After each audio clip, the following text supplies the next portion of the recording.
नमस्कार दोस्तों, मेरे YouTube चैनल पर आपका स्वागत है।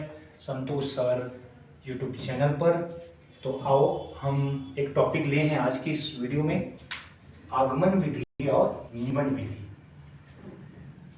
ये आगमन विधि क्या है और निगमन विधि क्या है, इसको आपको जानना पड़ेगा, क्योंकि ये परीक्षा में आता है। सीटेट, नेट, सेट, अनेकों एग्जाम में आपको देखने को मिल जाएगा। तो सबसे पहले इसका बेसिक जो डिफरेंस है, जो बेसिक अंतर है, उसको हम समझ जाएं तो ये आसानी से बन जाएगा, क्योंकि कॉन्सेप्ट को समझना बहुत जरूरी है। क्योंकि आजकल कॉन्सेप्ट से आधारित ही क्वेश्चन, कॉम्प्रिहेंशन क्वेश्चन आ रहा है, तथ्यात्मक, जहां पर आपको दिमाग लगाना पड़ता है। तो पहले कॉन्सेप्ट, हर विषय का कॉन्सेप्ट समझना बहुत जरूरी है। तो आओ इस दोनों में इजी हम अंतर देखते हैं सरलता से। आगमन विधि क्या है, निगमन विधि क्या है। इस विधि में हम डायरेक्ट उदाहरण लेते हैं, ठीक है ना। इस विधि में हम उदाहरण, एग्जाम्पल से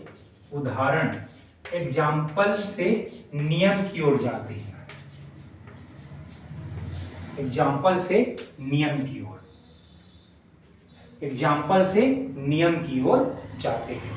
और इसमें क्या होता है, निगमन विधि में, इसमें हम डायरेक्ट नियम की बात करते हैं,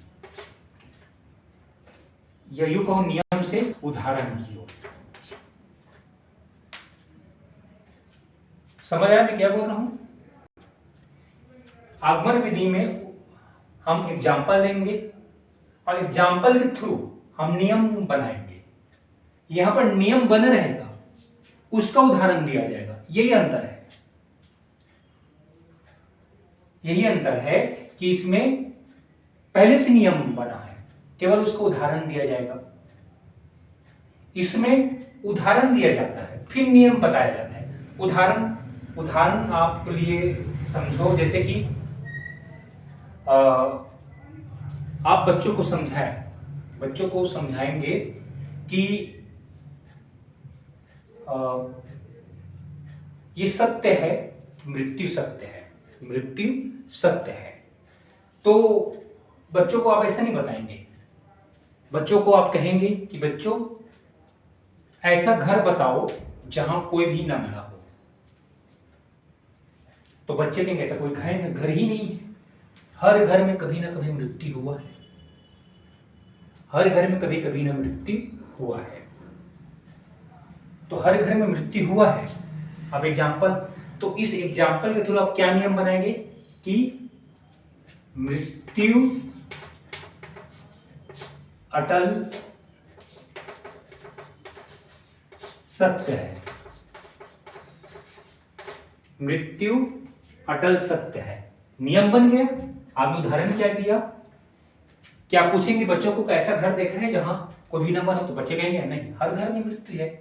तो इस उदाहरण से आप एक नियम बना दिया कि मृत्यु अटल सत्य है, मृत्यु अटल सत्य है। तो आगमन विधि में ऐसा होता है।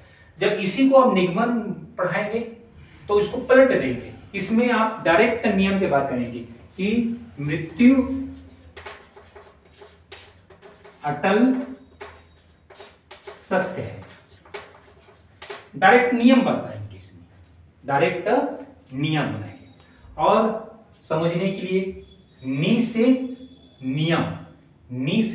निगमन है ना, तो डायरेक्ट ऐसे याद करो, माइंड में बसाने के लिए, नी से नियम। तो जहां डायरेक्ट नियम पढ़ा जाता है वहां निगमन, और जहां पर बाद में नियम पढ़ा जाता है, पहले उदाहरण पढ़ाया तो हाँ आगमन। तो ऐसे में कभी नहीं भूलोगे कि निगमन नियम, जहां डायरेक्ट नियम पढ़ा जाता है, बाद में उसका एग्जाम्पल दिया जाता है। तो यहां पर बच्चों को कहेंगे कि मृत्यु अटल सत्य है, तो फिर कहोगे उसका उदाहरण बताओगे, हर घर में मृत्यु होती है। तो ऐसा है। तो ये आपका कॉन्सेप्ट समझ आ गया होगा, इजी है। ऐसे ही हर चीज में आप बता सकते हो कि पहले उदाहरण से नियम, तो यहां उदाहरण से नियम बनाया जाता है। बच्चों, यह प्राथमिक स्तर के लिए जो बच्चे सीख रहे हैं उसके लिए है। ये निगमन विधि जो जिसका बुद्धि परिपक्व हो चुका है। इसमें मूर्त की बात होती है, इसमें अमूर्त की बात होती है। ये भी आप बेसिक चीज समझ लीजिए।